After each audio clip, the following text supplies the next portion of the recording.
We have completed chapter 8, that is trigonometry. Now we are going to start chapter 9, some application of trigonometry.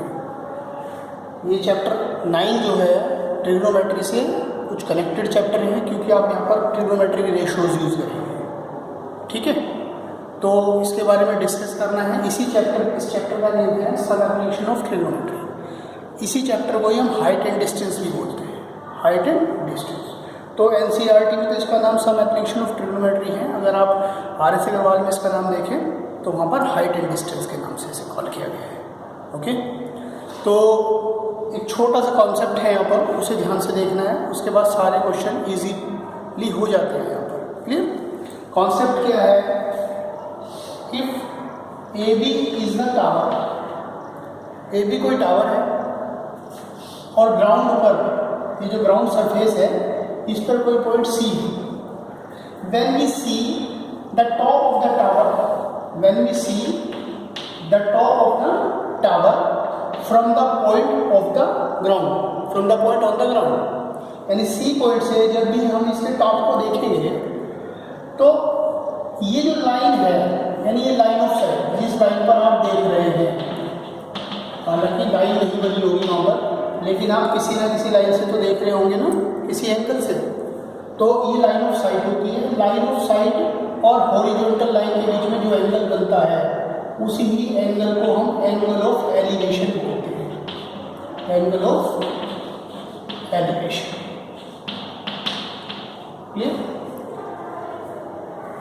ये कहाँ exist करेगा angle of elevation? हमेशा repeat कर रहा हूँ, दोबारा से देखिए.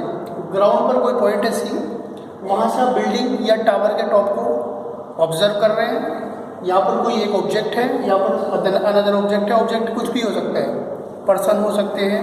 ठीक है, ये पॉइंट से इस पॉइंट को देख सकते हैं आप. तो जैसे आप यहाँ से देखते हैं तो ये जो लाइन बनी है इसे बोलते हैं लाइन ऑफ साइट.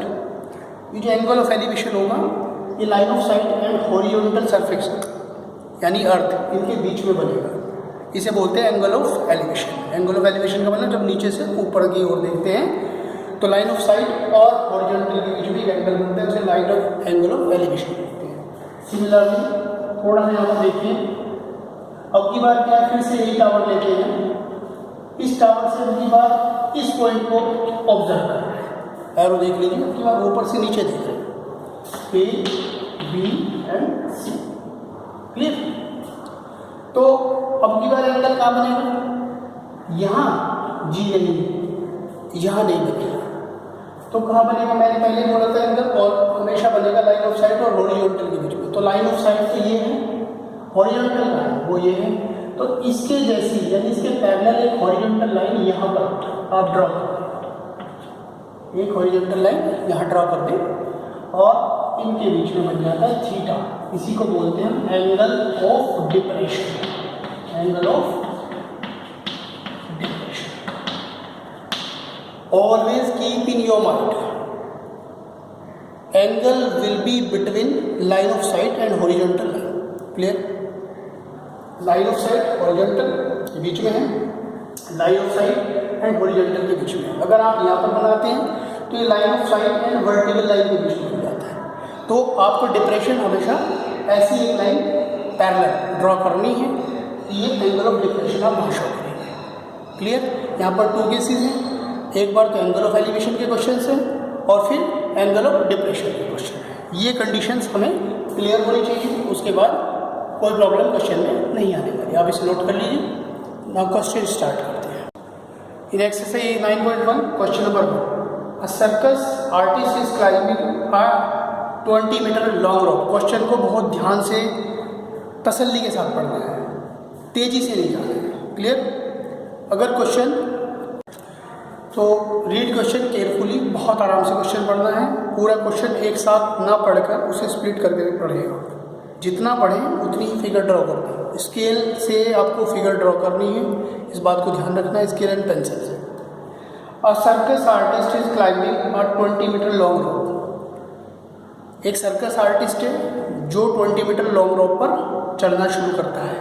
अब रॉप कैसी है, वर्टिकल है या स्लैंटिंग मोड में है? तो देखिए आगे बोल रहा है, which is tightly stretched and tight from top of vertical Paul. वो टाइट करके बांधी गई है, और किससे बांधी गई है? पोल से। तो पोल क्या रहा होगा? ये, और रस्सी ऐसे। क्यों? हमें कैसे पता है ऐसे है रस्सी? तो उसने एंगल दिया हुआ, ध्यान से देखिए। If the angle made by rope with ground level is 30 degree, कि जो एंगल है वो रोप, यहाँ पर लिखिएगा रोप, ये हमारी रस्सी है और ये हमारा क्या है? पिलर, पोल बोला गया ना, ये हमारा पोल है, यहाँ पोल। ये रोप है, इसकी लेंथ कितनी दी गई है? 20 मीटर। ठीक, 30 डिग्री एंगल है, नाम लीजिए ABC। ये always will be 90 degree. Clear? Right triangle आ गया। क्या जानना चाहता है तुमसे? Height of the pole, find the height of the pole, यानी AB जानना चाहता है। क्लियर?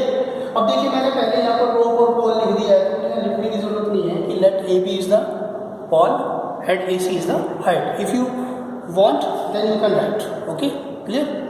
तो लिख जरूर देना यहाँ पर कि कौन पोल है कौन रोप है। तो हमें क्या फाइंड आउट करना है भाई? AB फाइंड आउट करना है। चेक करिए, जब हमने तो यहाँ पे कौन से वाला ट्रिग्नोमेट्रिक रेशियो अप्लाई होने वाला है? किसी भी ट्रिग्नोमेट्रिक रेशियो में आप एक बात ध्यान से सुनिए, मान लीजिए साइन थीटा है, तो क्या है? P/H होता है। तो यहाँ पर मैंने जब ट्रिग्नोमेट्री डिस्कस किया था तब भी बताया था कितनी चीज़ें होती हैं यहाँ पर? एक थीटा, सेकंड P और थर्ड हाइपोटेन्यूज। 3 में से 2 मिलते हैं, 1 पूछते हैं। क्लियर? अकॉर्डिंग टू सिचुएशन जिसकी हमें नीड होगी हम उसी को ही लेंगे। ठीक है? तो यहाँ पर देखिए हमारे पास हाइपोटेनियस है, परपेंडिकुलर चाहिए, तो साइन थीटा ही तो नीड को पूरी करेगा। अगर टेन थीटा अप्लाई करते हैं तो P/B आएगा। क्या आएगा?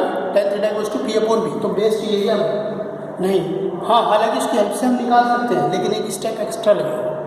तो डायरेक्ट आप यूज कीजिए sine theta.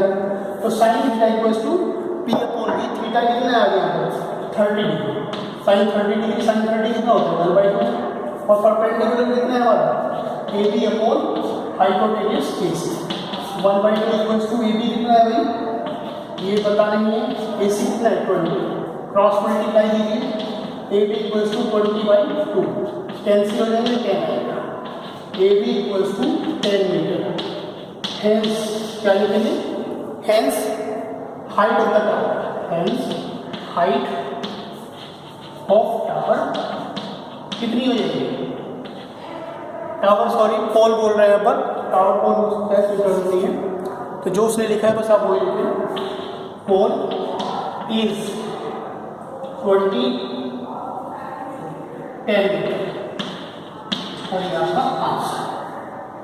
Okay, height of the pole is 10 metre. इस तरीके से आपको क्वेश्चन करना। नाउ सी क्वेश्चन नंबर 6 और 1.5। क्वेश्चन नंबर 5 तक आप इजीली कर सकते हैं, क्वेश्चन नंबर 1 जैसे ही। क्वेश्चन नंबर 6 देखिए। 1.5 metre tall boy is standing at stall at some distance from 30 metre tall building. तो यहाँ पर 2 लोग हैं, एक बिल्डिंग और एक बॉय, दोनों की हाइट गिवन। देखिए जरा क्वेश्चन नंबर 6 में, तो आप एक तरफ तो बिल्डिंग ड्रॉ करते हैं और एक तरफ दोनों के बीच में कोई डिस्टेंस तो रहा होगा। क्लियर? इसकी हाइट कितनी दी है? 1.5 मीटर। और बिल्डिंग कितना है? बिल्डिंग हमें कितना दिया है? बिल्डिंग की हाइट हमें कितनी है हमारे पास? 30 मीटर। 30 मीटर। अब यहाँ पर क्या लिख लिया? बॉय, और ये क्या है हमारी? बिल्डिंग।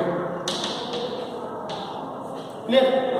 अब वो क्या बोल रहा है कि the angle of elevation from his eyes to top of building increases 30 degree to 60 degree. यानी ये जो बॉय है इसकी आईज ये तो ये क्या करता है, जब इस बिल्डिंग के टॉप को देखता है तो एक एंगल बनता है, वो कितना?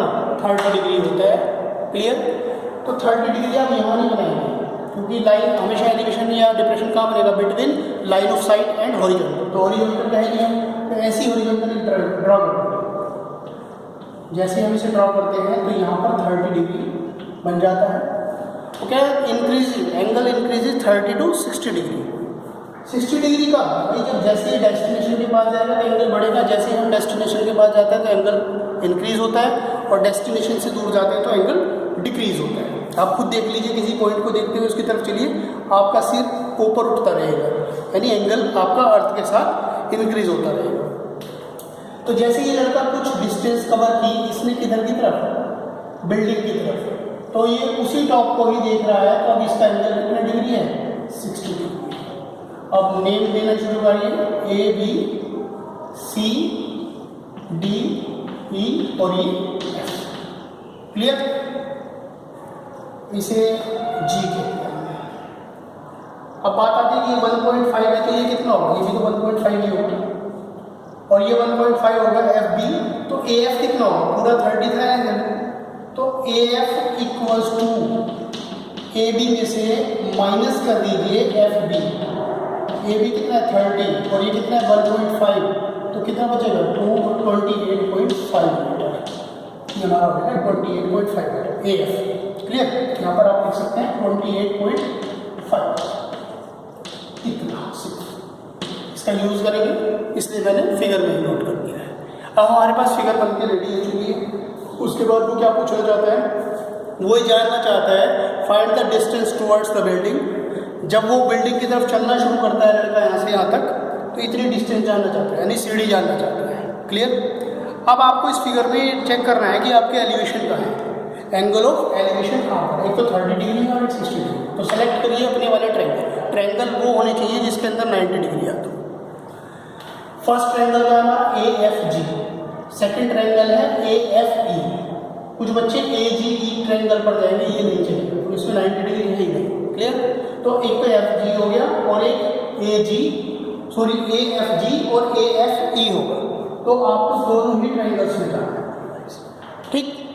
तो यहाँ से मैं यहाँ से बॉय हटा देंगे, रिमूव कर देंगे। बॉय आप ये लिख सकते हैं, यहाँ पर देखिए in triangle A F G. जब हम ए एफ जी ट्रायंगल में जाते हैं तो यहाँ पर बात आती है कि कौन से वाला ट्रिग्नोमेट्रिक रेशो हम लें, क्योंकि हमें परपेंडिकुलर पता है और बेस, यानी बेस ही तो जानना, हाइपोटेनियस नहीं आता। हाइपोटेनियस सिर्फ दो केसेस में हम जानते हैं, या तो काइट के बारे में, जब काइट की बात कर रहा हो वो स्ट्रिंग की लेंथ पूछ लेता है, या फिर ट्री के केस में कि ट्री ब्रेक होकर सेकंड क्वेश्चन आपकी एक्सरसाइज में है। ठीक है? तो ए एफ जी में जाते हैं तो tan 60 apply, tan 60 degree equals to क्या होता है, परपेंडिकुलर कौन है, परपेंडिकुलर कौन है यहाँ पर, ए एफ है और बेस कितना है एफ जी। tan 60 कितना है, तो √3 A F 28.5 upon F G, ये पता है। क्रॉस मल्टीप्लाई करें और इसे लेकर F G equals to 28.5 upon √3, rationalise कर दें √3 अपॉन √3। जब रेशलाइज करेंगे तो √3 अपॉन 3 से कैंसिल होगा, 9 या 27.5, कितना 9.5 √3 और क्या होगा ये एफ जी। ठीक है? F G. अब ये आया है। अब की बार जब ए एफ ई में जाएंगे तो यहाँ से एफ ई आएगा। एफ ई में से जैसे एफ जी माइनस करेंगे तो जी ई आ जाएगा। जी ई किसके इक्वल, क्लियर? तो इस तरीके से हमें करना है, इसे नोट कर लीजिए आप लोग। ऊपर का मैं रिमूव कर दिया। अब चलते हैं second triangle, in triangle A F E. यहाँ पर क्या अप्लाई करेंगे, tan 30 डिग्री, tan 30 की वस्तु फिर से वही परपेंडिकुलर अपॉन बेस। अब की बात बेस क्या है, एफ ई बेस है हमारा, एफ ई। तो tan 30 कितना होगा 1/√3 और ए एफ कितना है 28.5 अपॉन एफ ई किस किस से मिलकर बना है, एफ जी प्लस जी ई से। तो ये लिखना जरूरी है, एफ जी प्लस जी ई से, या नहीं भी लिखें तो आप एफ ई आएगा, एफ ई की जो वैल्यू होगी उसे एफ जी को माइनस करेंगे यहाँ पर, और अगर यहाँ सॉल्व करेंगे तो डायरेक्ट आपका आंसर आने वाला है। या आप डायरेक्ट ही यूज कीजिए, हम डायरेक्ट यहाँ पर एफ ई ही पुट कर देंगे, एफ ई फाइंड करते हैं। एफ ई इक्वल्स टू कितना हो जाएगा 28.5 √3। तो एफ ई क्या है, टोटल डिस्टेंस है जो इनिशियल पोजीशन थी इस बॉय में, कहाँ से, टॉप बिल्डिंग से। तो एफ ई में से एफ जी माइनस कर देंगे तो जी ई तो आएगा और जी ई सी डी निकलते हैं। क्लियर? अब यहाँ पे क्या करना है हमें, now G E equals to किसके, सी डी के हैं, और आएगा कैसे, एफ ई में से एफ जी माइनस कर देंगे, F E minus F G FE कितना है 28.5/3 और माइनस क्या हो जाएगा 9.5/3। कैमरा इधर कर दे रहा हूँ, ध्यान से देख लीजिए। ओके, तो जब इसे माइनस करेंगे तो देखिए जरा 0.5 में से 0.5 माइनस 0, 28 में से 9 माइनस करेंगे तो 19/3 मीटर।